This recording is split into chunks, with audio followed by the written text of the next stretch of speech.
So are you ready to PR yourself? We'll remove the mystery from all things PR, and we'll discuss everything from our top strategies to tips and tricks and everything that you can utilize to further enhance your brand or your message. I've been in media, I'm a journalist, and I'm also a publicist. I am Leah Frazier, CEO of Think3 Media, and your host for PR Yourself with Leah Frazier. Let's go.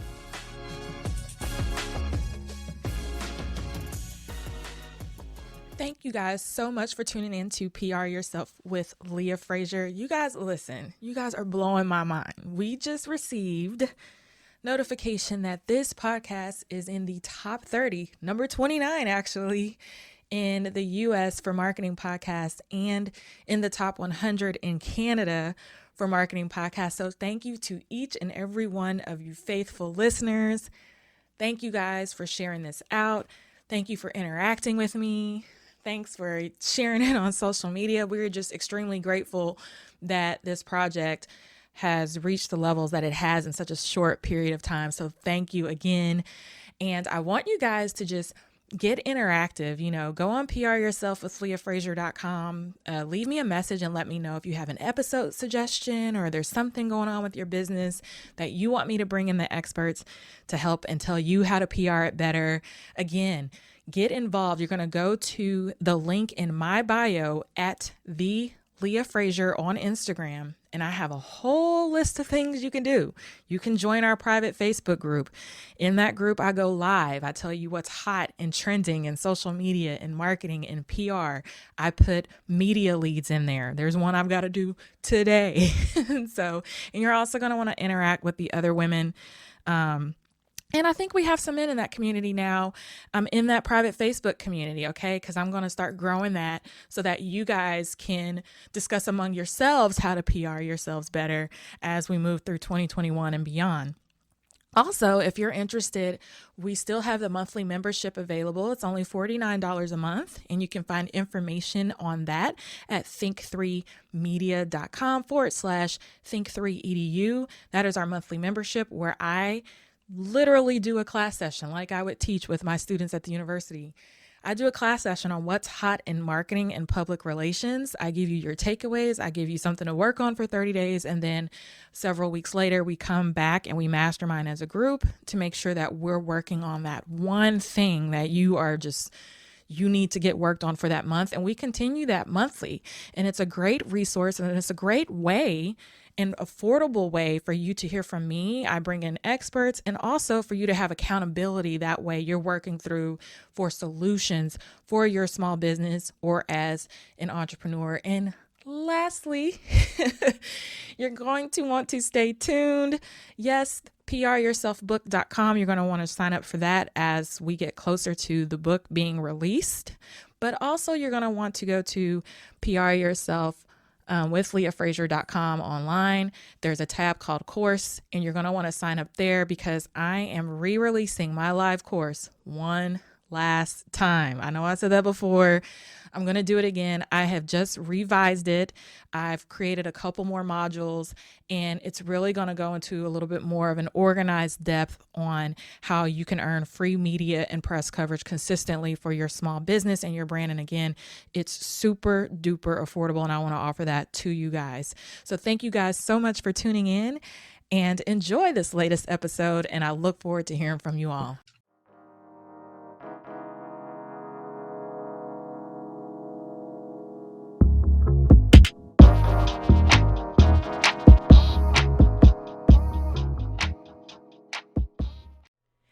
Welcome back to another episode of PR Yourself with Leah Frazier. I know that it has been quite some time since we've dropped some episodes. Some things got busy, and you know what? To be quite honest, I needed a little bit of balance, so I took some time off just to get my mind right, just to settle some things out. I run a full-time agency on the side, so I had to get that together, and now I am back and I'm ready to drop episode after episode after episode for you guys. We're going to be changing the format just a little bit to make it a little bit more fun. So we'll be doing hot news, hot PR topics, and of course those exclusive interviews that teach you guys a little some about how to PR yourselves as we're trying to round out, get through the summer and get through the end of the year. But today, I just kind of want to talk a little bit about that little thing called social media. I know we've talked about it a little bit before.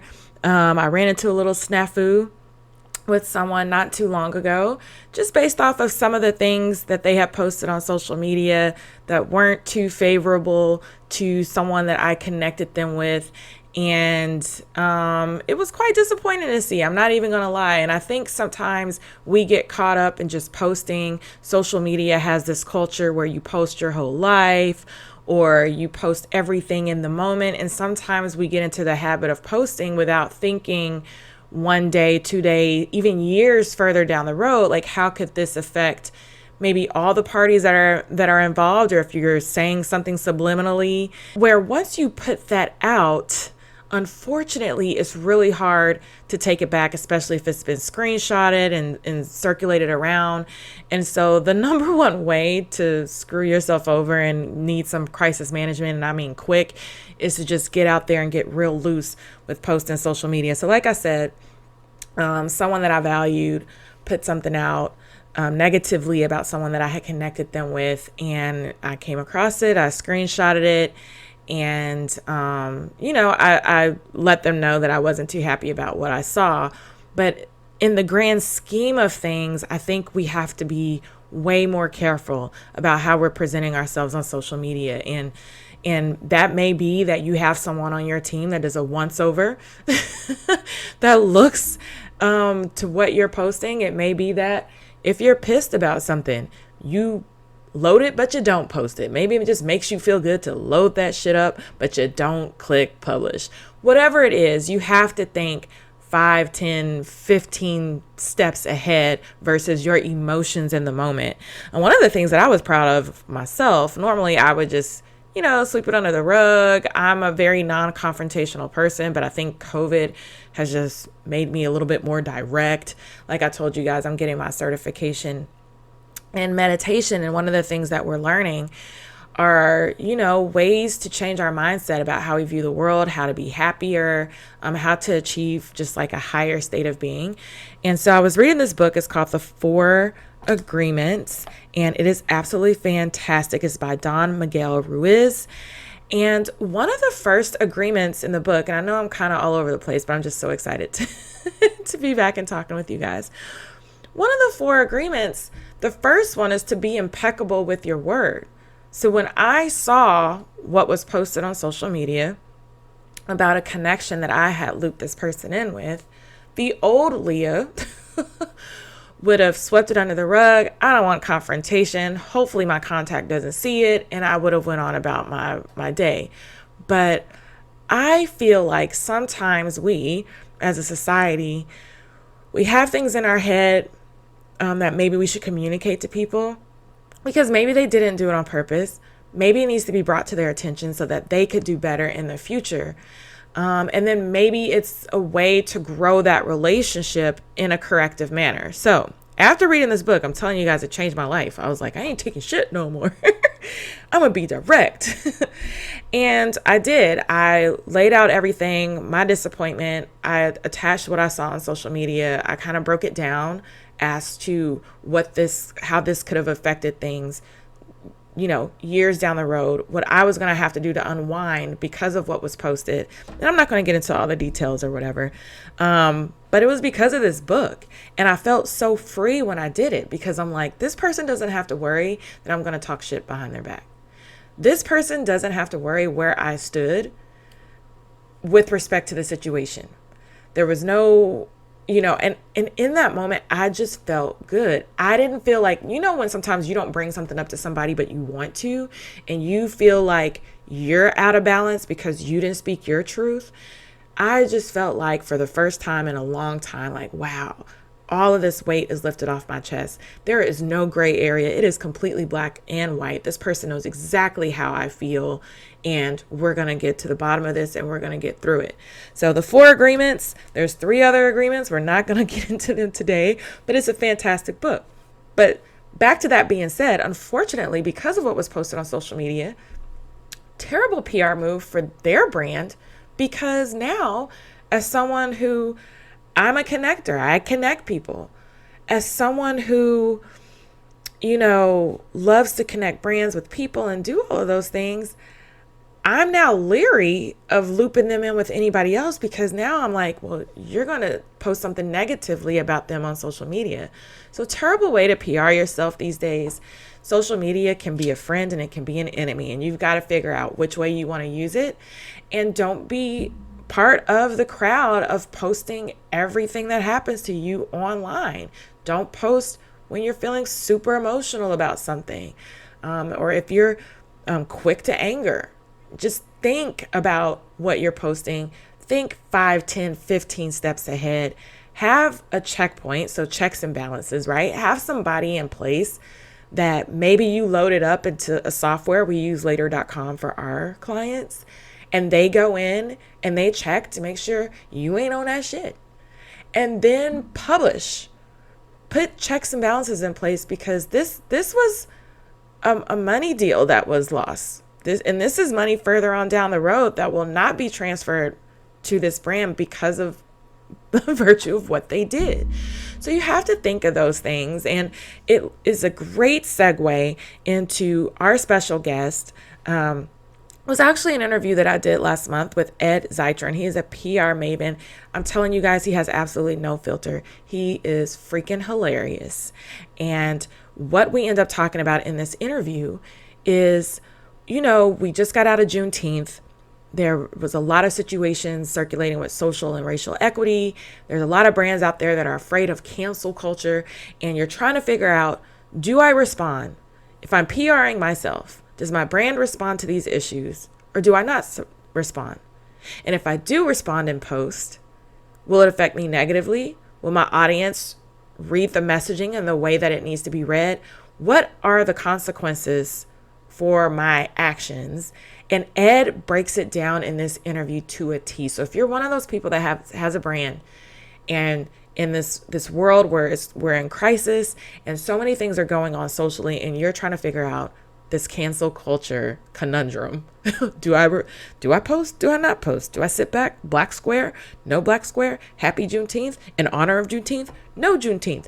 If you're one of those people, you're going to want to listen to this episode. Ed breaks it down, and listen, Ed has no filter. He's freaking hilarious, and he drops a couple of F-bombs too. Therefore, Ed and I are going to be friends for life. So get ready, stay tuned in, and enjoy this latest episode of PR Yourself with Leah Frazier.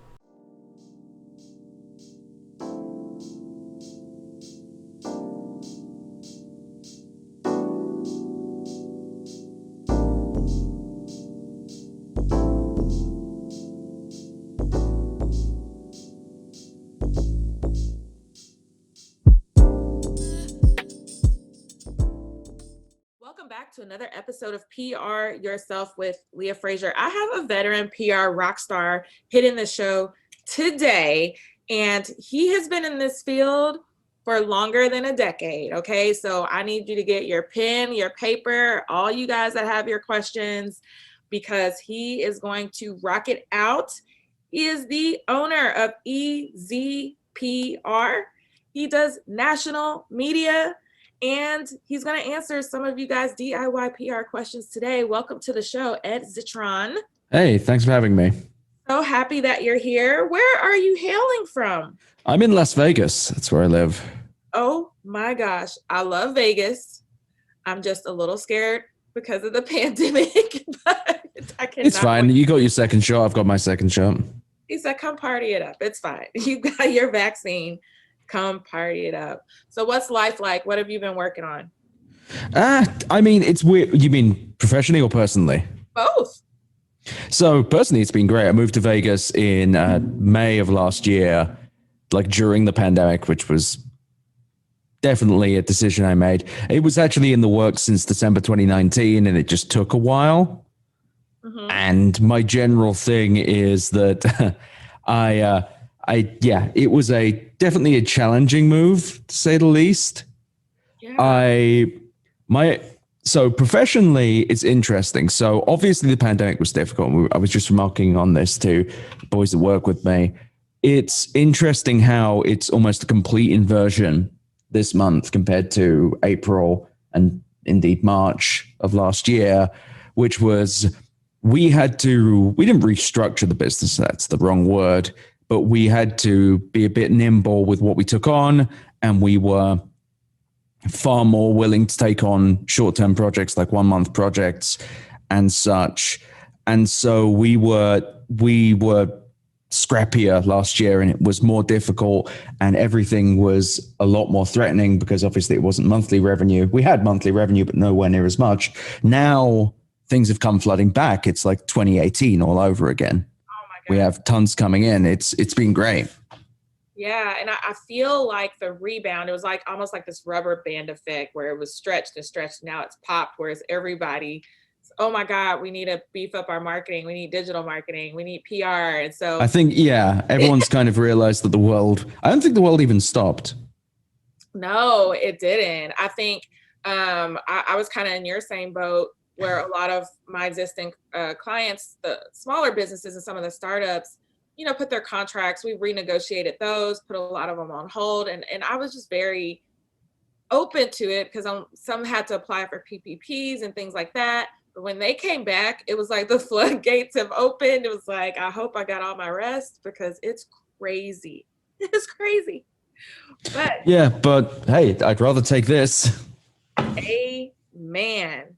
So I have some questions for you that always hails from some of our smaller businesses that are more in the DIY PR space. And I love the whole EZPR because it just breathes that, it can be done. And that's It's very also my name. Oh my God, I feel so stupid. No worries there. I have clients who have worked with me for years who randomly say like, oh, I get it. I get it now. It was a joke at first. Yeah. And I always said it's a joke until I think up a better name. And then I never came up with one. I think, okay, that is genius. And I am so embarrassed that took me 6 minutes and you have to tell me, I wasn't going to figure that out. That's fine. It's like I said, there are plenty of clients who call me and like, oh, I get it. I'm like, cool. It's been years. You've raised $30 million, but okay, good stuff. Well, one of the things that always comes up in the startup universe for small business and entrepreneurs as well is there are some that don't just want to focus on local media. Some have the itch to go national. They feel like their story and what they bring to the table is, on a national newsworthy scale. So in your expertise, how does one kind of go about attracting national press and media and even like building those relationships? It seems like for most veteran publicists and PR firms that those lists take years upon years to build. So a lot of it comes down to being real with yourself. It's like it's kind of like that book and movie. He's just not that into you. If a story doesn't match with the national news, it doesn't match with the national news. If you can't see something like what you are talking about in the national news, well, it's probably not going to make national news. That being said, the easiest way to do it and actually build a stable thing is, say you're in tech, you want to try and meet with or get talking to, or at the very least read any and all of the reporters that you want to pitch. So say TechCrunch, they are all extremely online. You can read their tweets all day long, up and down and side to side. You can do all of that. It's really not that hard. And you could do that with a lot of reporters, but in particular in tech, they're more online. Try and get coffee with them, try and meet them at events. But whatever you do, keep it calm, keep it normal. Because the thing that people do is the moment they get in front of a reporter, they try and pitch their whole story. And it makes sense in a vacuum. Okay, I finally have 2 minutes of their time. I should use it. The truth is, you want to try and grab them in a situation where they're comfortable hearing from you. Right. And that may mean that they turn around to you and say, oh, yeah, let's grab coffee or let's have a 20-minute phone call. Make it easy on them because, frankly, if you don't, it's a bad situation. They're not happy to hear from you. It's not a calm one. So say you find a report you want to follow on Twitter, read their stuff, talk to them, like respond to their tweets, talk to them like a normal person. Don't just say, this is good and nothing else. Also, don't send them extremely long things. Just get to know them and get to know what they write. The easiest thing you can do is read all their stuff and say, okay, where do I fit into this? And send them a short email, like 100 words. What you do, why it's worth their time, and very clearly also establish what it is you want from them. If it's an app, you want them to play with it. If it's a movie, you want them to see it. And I should be clear, there are a lot of movies. Same with music journalism. There's a lot of music. So make it easy on them and make sure you've targeted right. That's what a lot of PR people get wrong. The targeting is abominable. They just spam people. Don't spam people. Oh my gosh. I love that you said that, because sometimes folks will send the same email to all of the same outlets and not realizing that things matter. It matters. Time of day matters for TV. Like, when it comes to segments and like, what do they like to cover? You can't send the same blanket email to 100 reporters. It's just terrible, terrible, terrible. So outside of just kind of reading some of the reporters' work and just kind of researching in that kind of way, how else can they grow their media list? Are there any, is there any affordable software for like? There's no need for software. Yeah. Don't get software. Don't buy Cision. For most reporters, Cision, you know what? I take a step back. Cision is the one where you can find most email addresses, but you can most likely Google most email addresses when you work out what you're doing. That being said, you shouldn't be pitching that much. Trying to grow a media list suggests, especially if you're doing your own PR, that you are going too large. You are going too wide. If you're a single person just doing DIY PR for yourself, you should really only have like 11 people that matter at first. You got to get the first story behind you first. And really just Google will help. Most websites have some form of contact page. From there, you can work out and frankly, Twitter, again, most reporters have their email on their Twitter. Like, you don't need to pay for a thing. Just go to Twitter. They probably have it. Follow one, it sends you down the rabbit trail of greatness, and they put you like 10 or 15 more that's in that same beat, and it's amazing. So I co-sign on that 110%. I love that advice, Ed, like the 11, like just that rule. I think it keeps it manageable and compact and concise. So love, love, love that.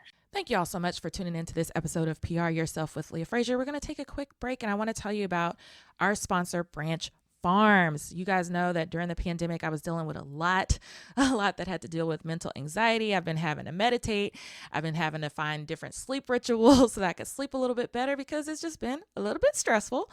And so Branch Farms has helped me out with my CBD oil. It's been amazing. So I wanted to talk to you guys a little bit about them today. They are family owned, and like the hemp plant, their roots are rich deep into the soil. For more than 100 years, Branch Farms has farmed in the Southeast Delta region of Arkansas, where agriculture has sustained this family-owned business for 4 generations. Branch Farms produces premium hemp-derived goods from soil to shelf, which means that they plant, harvest, process, and manufacture products, maintaining a high level of integrity during the entire product lifecycle. Now, let me tell you guys, my favorite is the CBD oil that is mint flavored, and recently I tried the citrus flavor, and it's incredible. You just dab it right under your tongue, and I am immediately just feeling a wave of just calmness, and it's absolutely incredible. I've tried a lot of CBD oil out there, you guys. This one does not leave an aftertaste. It's so smooth, and like I said, it helps immediately. So just depending on whatever you need, there's a lot of different health benefits to CBD. I just want to give you guys the brand that I use because I've tried a lot. Being a journalist, I've had to test a lot of products, and Branch Farms is the CBD oil company for me. They have a lot of other products, so you guys just need to check them out at Branch Farms. That's actually P as in Peter, HARM as in Mama, S as in Sam.com. So to purchase their full and broad spectrum CBD oil lines or learn more about their wholesale opportunities, including white labeling and vendor partnerships, go ahead and visit branchfarms.com. We'll have that in the caption. And you can enter my code Leah15 for 15% off of your order.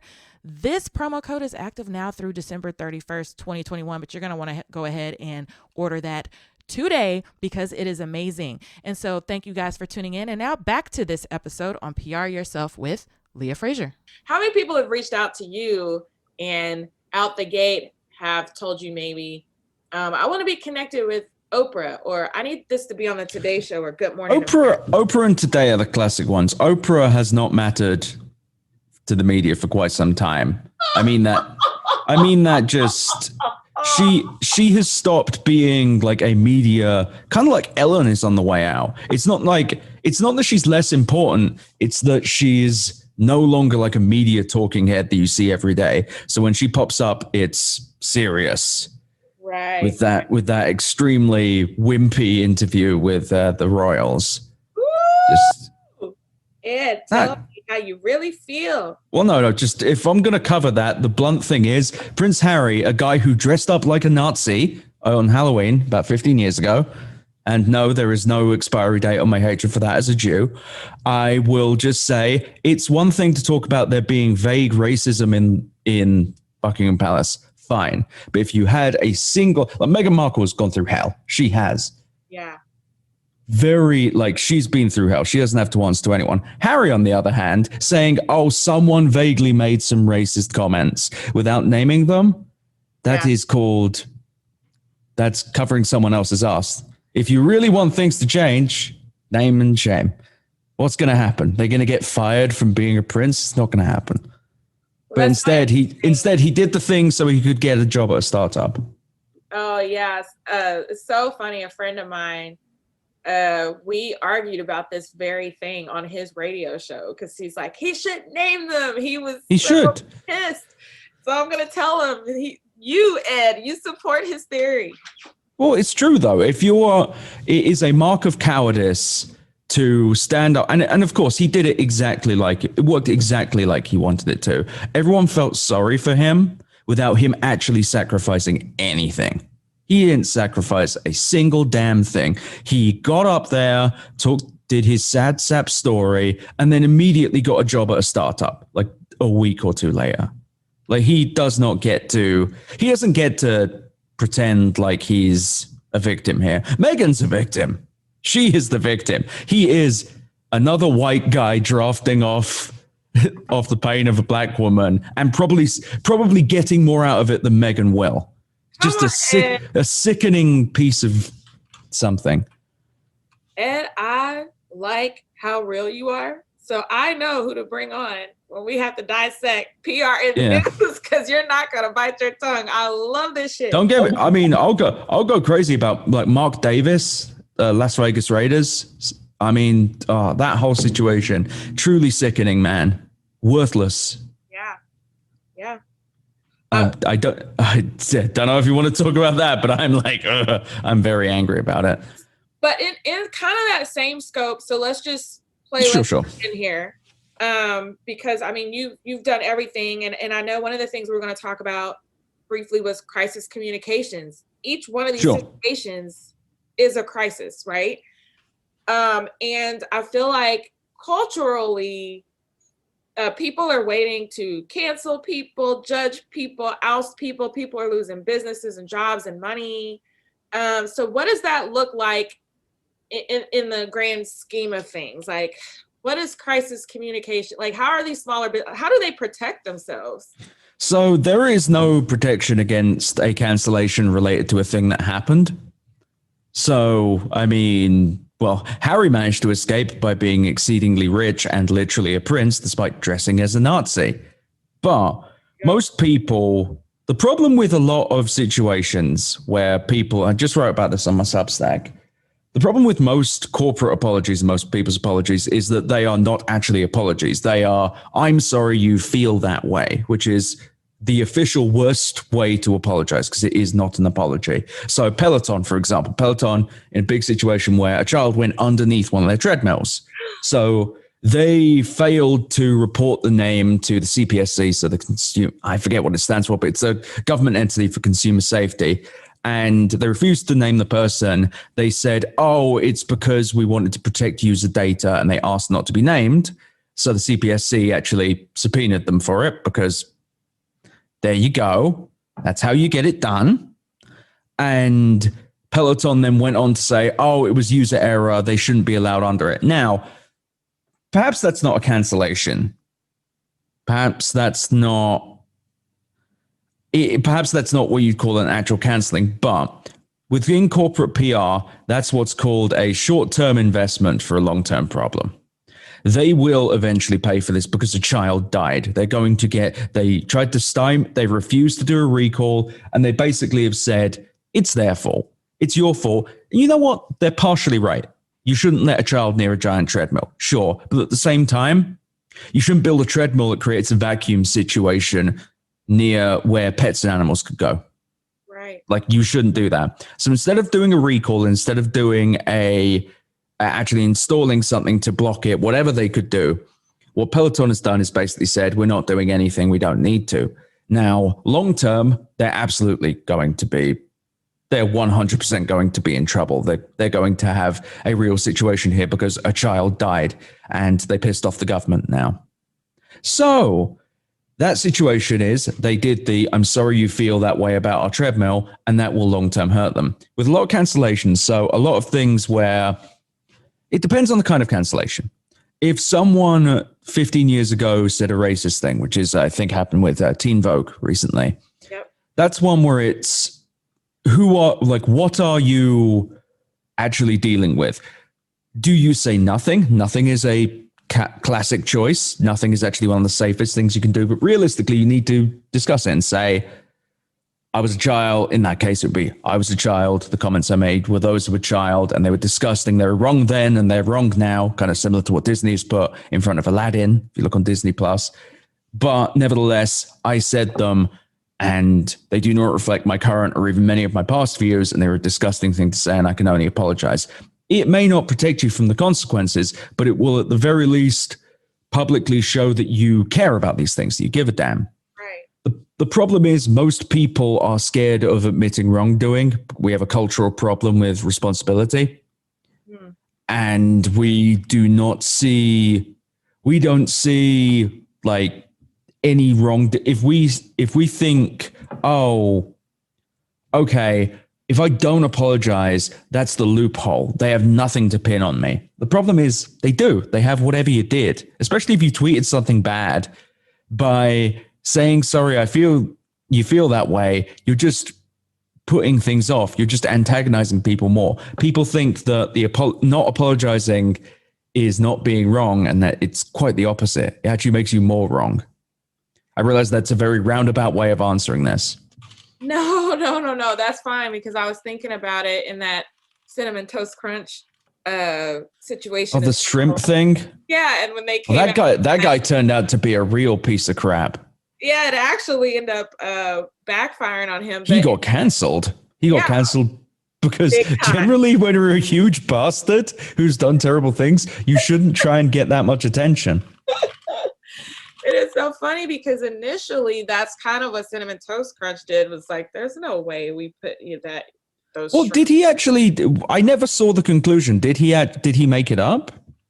I don't know the conclusion of that. I'm still waiting. Like, the last thing that I monitored on that case was it kind of backfiring against him, where now he's under all the fire because people dug up all the crap on him. Yes. And I was like you, where it's like, have your shit together before. I am so glad that when I was dating, I'm happily married. When I was dating, I was just awkward, not like bad. I was just like not good at dating and just like was pathetic more than anything. Just like didn't really date that much, which is great because there's nothing really to dig up there. Right. It's just like Ed asked to hold my hand and I said no. It's just like, aha, gotcha. No, but it's one of those things where the easiest way to not get canceled is to not do dumb shit, to not be racist, to not like be a sexist or horrible to people. And yeah, sure, there are going to be situations where people go out and they say things about you that didn't happen.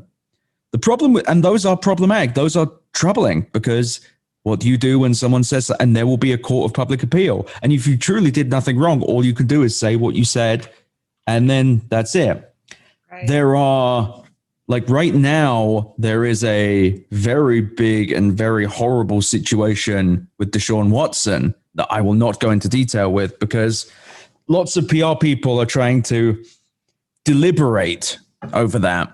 And that's one where it's like, stay away. There is a legal, like if any of the details are true, that's gruesome. And if they're not, it's crazy. But it's like, there's a lot of bad stuff going there. And a lot of people are trying to do amateur lawyer stuff. It's like, oh, Deshaun Watson got canceled. And it's like, not like there's some smoke there. Like, right, sure. Yeah. And it's like, the easiest thing you could do there is say, let it play out. Let justice be done. Stop trying to armchair lawyer him. And people are saying he's getting canceled. It's like, this isn't MJ12. This isn't the Illuminati. Like, calm down for a second. Like, this is very likely something very weird and bad happening. Well, within this whole like hashtag cancel culture, right? So we've definitely doesn't exist like a lot of instances, and it's just more and more prevalent than ever. And and it's scary, you know, for a lot of businesses that may not have enough money to hire PR.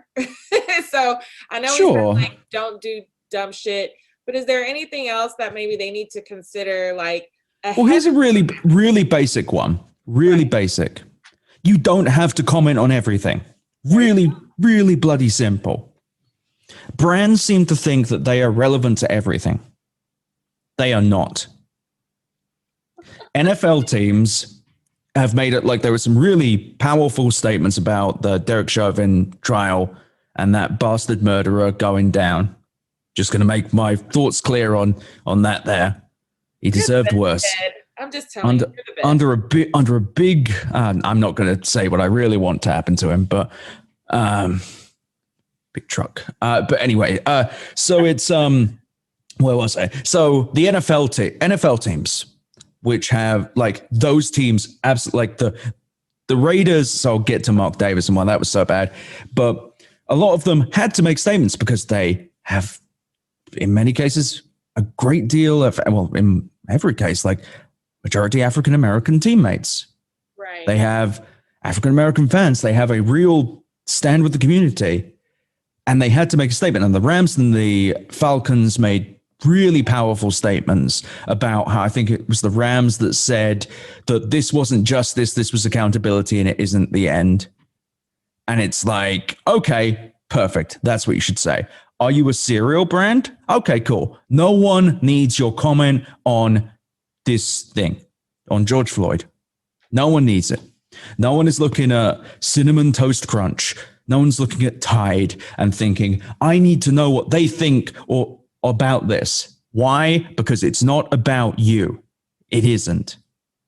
NFL teams, they have a commitment and accountability to their players, to their staff, and to their community. They really do.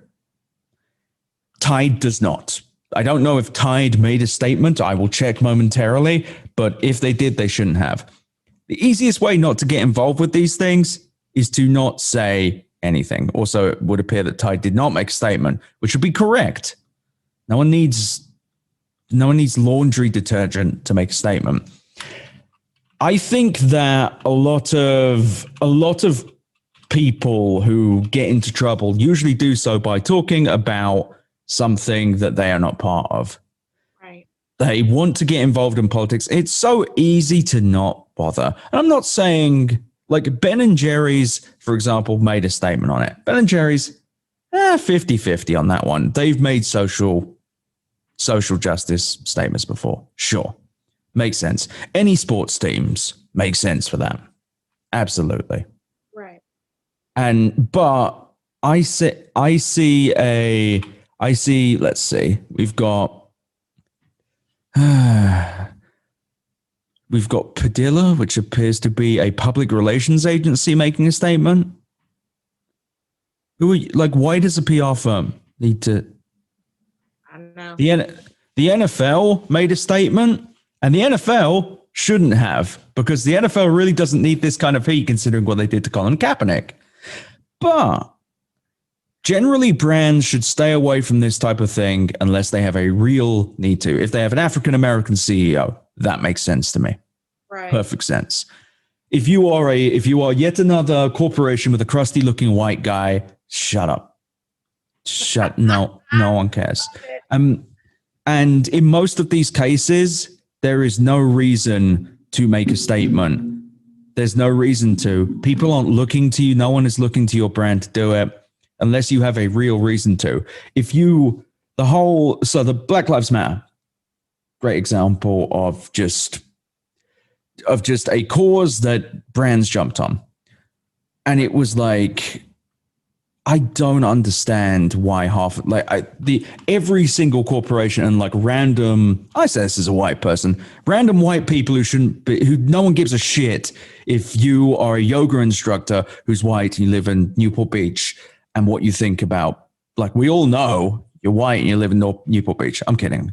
But if you're a random yoga instructor, you're like, Black Lives Matter. It's does not mean jack shit to me. I saw someone on Peloton the other day who had hashtag riding for George Floyd, and I just cracked up because it's of all the meaningless, stupid garbage, of all the virtue signaling horse shit I've ever seen, it's no one is looking at your profile and going, oh, thank you for riding for George Floyd, a black man who was murdered by a cop. Yeah, your Pelotons really fucking help it. Pardon me. But it's your relation to this situation is important. Not jumping on the hashtag Black Lives Matter thing does not say you don't care about Black lives. In fact, I would argue some brands, it might show a sensitivity to the fact that you're not relevant to the conversation. Right. And I think that is very important. So Padilla Communications, by the way, I retract my previous statement. They're irrelevant. They are headquartered in Minneapolis. So they have relevance. They have relevance to it. I would still argue that there are a lot of PR firms I've seen that are almost exclusively staffed by white people. And it's you don't need to get involved with this. Please don't do this. Just don't bother. It's so easy to not get involved. It doesn't mean you're a bad person. It doesn't mean you don't care. If you're irrelevant to a conversation, don't get involved, which is how I'm going to wrap Mark Davis into it. So Mark Davis, owner of the Las Vegas Raiders. So while all the other NFL teams were making statements, I should be clear, he's a white guy who looks like Tweedledee or Tweedledum, and he is an egg-shaped fella. He is an heir. He inherited about $500 million. He chose to make the statement. He ordered his social media team to put only one statement, and it said, I can breathe for 2021. So his justification was that George Floyd's brother said that the family can finally breathe. And he thought, that sounds nice. I'm going to say that. So this sucks on multiple levels. The biggest one being that cops outside after Eric Garner, who famously said, I can't breathe before being killed. The cops who were, I think, outside City Hall in New York wore T-shirts that said, I can breathe, mocking the death of a black man. So just so we're clear, that was the statement that the Raiders also made. So Mark Davis then proceeded to, instead of saying, this sucks, I'm going to put up a real statement, he said he's not deleting it. It was his choice. He would feel very badly and apologize if the Floyd family felt bad, so not apologizing to anyone else, definitely not African Americans. And then he landed it by saying, I believe it has a lot of context. Chauvin was on George's neck for more than 9 minutes and was found guilty on all counts. And now his knee is fully off of his neck. Oh my God. So just so we're clear, that is a metaphor suggesting that one policeman being jailed for murder has now stopped the situation. Just so we're clear, also a young black girl was shot dead by the police that afternoon. Anyway, larger point I'm making is his relevance to this situation. He attempted to make it about him and take his own interpretation about this, despite really being about as insulated from the situation and his social media team as possible. He has no idea what anyone involved in this situation feels like. He doesn't know what it's like to be a black man, black woman, black anything. Doesn't know what it's like to be a person of color. He doesn't know how to run a social media account. He doesn't know how to run social media. He has a Nokia phone from 2003. I am not kidding. Completely and utterly insulated. He has no idea what he's doing. So instead of handing it off to a person of color, perhaps, to make a statement, he decided, I'm going to be the person. It's about me, and I'm going to make the statement because I know what's going on. And he completely cocked it up. If you are not relevant to something, don't speak about it. If you think you are relevant to something, make sure you actually are. And the reason you are getting cancelled is probably because you chose to wade into something that you don't understand. And it is totally fine if you do mess up to say, I didn't know what I was talking about. I was wrong because I was stupid. I am sorry. That's the best thing you can do in the world. No one apologizes anymore. No one says, I am sorry for that. That was bad of me to do. That was awful. I'm an idiot. And that's why people keep getting canceled. Yeah, if you really mess up, if you really screw the pooch, then yeah, you're probably going to have to. And a lot of people also, important thing, and I swear this anecdote's coming to an end. The important thing that people don't get with apologies is apologies are not ultimate cures. Right. So when you apologize to someone, they don't just go, well, that's what I needed, moving on. No, they're still in pain. Right. They're still hurting. They still suffer, and you need to be prepared for that response. But Mark Davis, great example of someone totally insulated, he doesn't care. He could have said anything and he'd be fine. No one's going to fire him from the team he owns. Look at Dan Snyder. Dan Snyder is a truly awful piece of shit. Nevertheless, the whole cancellation thing mostly comes down to people not being accountable and people trying to wade in their dumb asses into situations they neither understand nor care about, really. They just want the clout of saying they care. That is true. And that is just so, it's so disgusting. It's an ego thing. It's a need for validation and likes and all sorts of stuff, when I agree the best crisis communications plan sometimes is just to stay out of it. Just yes. Shut up. You're not relevant. Don't contribute to the conversation. Yes. Unless, like you said, like you tied in, like, oh, they're from Minneapolis or Minnesota. They have some variants, or they have something to weigh in here. But if you're not doing that kind of a deep dive, then sometimes it's just best to just stay out. And I think that's a great. I just think that's a great way to look at what's going on with cancel culture, and a lot of people just kind of being afraid. And also notice that the people getting canceled aren't nice people. Like right. Occasionally you'll get like James Gunn, who made some really boneheaded jokes from 2009 when people were making some really boneheaded jokes. Like, it was a crappy joke. It was 2009. And also he very clearly apologized. Like, he was like, I'm sorry. It was a disgusting joke. And it was a gross joke. I'm not going to repeat it. It sucked. Right. But it was also from 2009. And there was a lot of humor like that back then. And also, most people who are getting canceled, like Gina, what's her name, from The Mandalorian, she got canceled for making anti-Semitic comments, anti-trans comments. She got canceled for being a piece of shit. Her cancellation also didn't get her canceled. Most of these people, Jesse Singal, horrible transphobe, he's not canceled. He still makes hundreds of thousands of dollars a year. Like, none of these people are actually canceled. Like, James Gunn lost work and then got it back, but still, he lost work. None of these conservative types are actually canceled. Like, they're fine. Like, they get to go on TV. Yeah, it just boils my brain. Well, I've truly enjoyed our discussion, Ed. And like I said, I would love to have you back on for some of our. I would love to be back on. Yeah, and because you're the type of person that isn't afraid to say what needs to be said. I like the thought process. I like the realness. So I've really enjoyed, like extremely have enjoyed having you on, and I am so happy to bring you back in the future with some of the hot topics in the news so that people can kind of understand, like from a communication standpoint, how you navigate this thing. And sometimes, as we discussed, the best way to navigate it is to shut the hell up. You don't have to navigate it. When you dip your toe in it, that's when you get in trouble. And so I absolutely love this. How can people follow you, keep up with you? Because easiest place is Twitter. Twitter is always the best. Are you this real on Twitter? I'm worse. Yes. I'm so to close this off. Early in my career, I realized that a lot of PR people are cowards. They are scared of being real in any sense of the word, and their version of real is an incredibly mediated and organized version. I never had that problem. I don't lie. I like being myself. So my Twitter is actually even crazier than this. This is actually rather tame in comparison. I swear a lot more on Twitter. At Ed Zitron, EDZITRON. Awesome. That's the best place to find me. Well, thank you so much, Ed. Great episode. We'll be following you.